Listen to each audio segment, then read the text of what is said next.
initial start of the pandemic, I was on information warfare, as were many other people, including disabled people.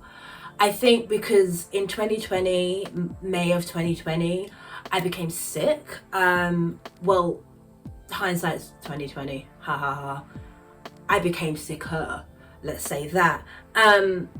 Which meant that basically I was doing a very quick crash course on disability justice. I was understanding stuff that, to be honest, I was already practicing, but it just kind of, it was put together. It's the same way I feel about like liberation, like conversations, and like Black liberation conversations in particular. A lot of this stuff I already know, but sometimes it's nice for someone to just like put it together, say it in a sentence that makes it easy to regurgitate it, rather than you writing soliloquies of what you're trying to say. So that was 2020 for me. And then the years went on and lockdown started to go away. I started to realize, wow, people aren't hearing me. And it felt like I needed to do more. I needed to sort of be the caregiver and bring everybody in. I took on a role of caregiver. I took on the role of protector.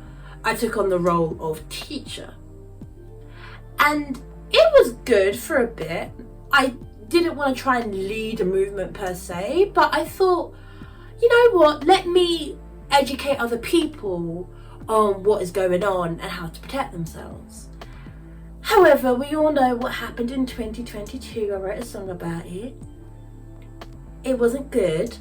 That was the moment for me where I recognized and I realized, actually, not everybody wants to be talked to. Not everybody wants to be educated. I feel like I want to say that J. Cole lyric. Don't save her, she don't want to be saved. I am problematic. But I was struggling for a bit because usually I kind of go off the thing of, if you don't hear, you must feel, or you must see.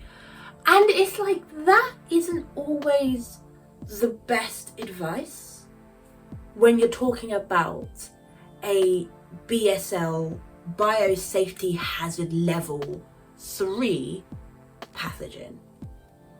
That, like, what does that say? What I'm saying to you, okay, if you don't hear, you must feel, and you might lose your sense of smell. You might lose your taste. You might not be able to sit up again. Like, that didn't feel right to me. That felt kind of icky. But at the same time, I know that something needed to change because the people I was trying to talk to were not hearing me, and they weren't even taking me seriously. And the one way to gaslight Anusha is to not take me seriously, is to do the whole, oh, she's just being a drama queen, she's just being, dramatic, she's being pedantic. That's how you piss off Anusha. I wrote this song called Burden, which was me sort of working through those emotions. I did it in a way that was, every musician does it, like, it was a bit of a fuck you, it was a bit of a, like, a despair, but with dramatics, with drums, you know what I mean? It was in the most musical way. So, like, I recognized that was my way of dealing with it.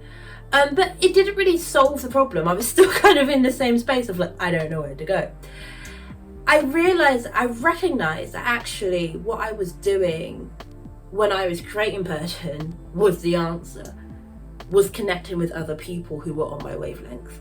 And I know that sounds like such a simple solution. Connect with people who understand you. But you'd be surprised to recognize that some people still don't realize that.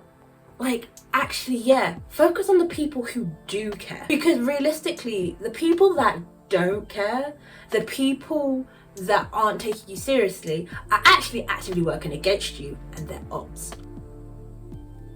The people who put you, isolate you, make you feel guilty about what you're doing are your opposition. They are the people who are oppressing you. So ultimately, what made me realize who my people were. It made me realise who my people were, who actually cared about me, and it made everything easier. It made song creation easier. It made talking to people easier. It made just everyday life easier. Like, just recently, I sort of broke off contact with someone who wasn't taking me seriously as it pertains to COVID. I would say something and they would just say whatever. So I just said, okay, if that's how you feel, we're not talking. And do you know how much brighter I feel? I've gotten so much shit done. Like, hold on. Like, this is the book I got for Christmas. And like, in it is my little to-do list. I have pages and pages. I started highlighting, look at me. And pages of to-do lists. Because this person was wasting so much of my time and energy when they evidently didn't care. Anyway, point being is I'm realizing how easier it is to do certain things when you just focus on the people who do care. Obviously, it's not black and white. I know there's shades of grey, and whatever shade of grey works for you, then you know Mr. Grey will see you now. I don't know where that came from, sorry. But that's on you, you know? But ultimately, I've realised how much easier my life has become when I focused on people or put more of my energy in people who do care about me.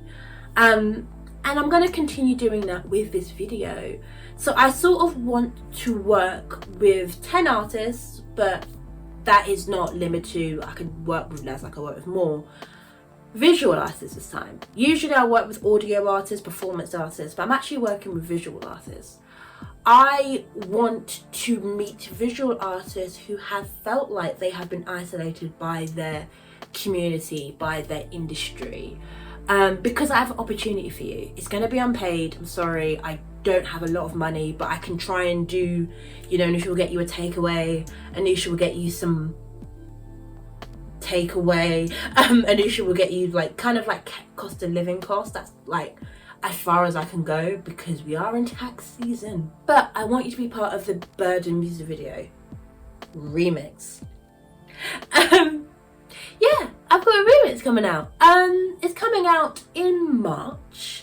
It's going to be a little mini EP with Burden reimagined and then some other tracks as well. I'm quite excited because I've never had so many songs come out at one time. I guess you could call this my first EP. Sure, go for it. It's going to be out sometime in March. I've not decided that yet because the tracks aren't done, but we're figuring it out. And yeah, I just want you to be a part of it. I want you to be part of the Burden remix video. To say that I know how this is going to go, I would be lying to you. I have no fucking idea how this is going to go. I am making this up as I go along. But you know what? I feel confident about it. 2024, we're starting off with some new energy. If you are a visual artist and you want to be low energy and you just want to do something quick for a shielding little brat in London, then please get in contact. I have a new email address which will be put in the description. And before I go, when I say visual artist, I mean any sort of visual artist. During one lockdown, I saw a performance that was just with somebody's hand. I saw a performance of someone on a white wall with just their shadow. I've seen performances of people using their eyes, just their eyes, nothing else. When I say visual artist, I'm including everybody. Every type of disabled person, you are welcome. I'm not the type of person or the type of organizer that's like, yes, you must be disabled, but you must be excellent. Because what is that? I could talk about that all day, but I'm not going to because my voice is going a little bit. So that's all I've got for you today. I've got to take the bins out. I've also got to get my packages. I don't have a fucking clue I'm going to get them upstairs because it's a big package, but they've got my compression gloves in, so I've got to do that. This is going on for long enough. Yeah, see you later. Please be part of my music video and look forward to the Burden remix project.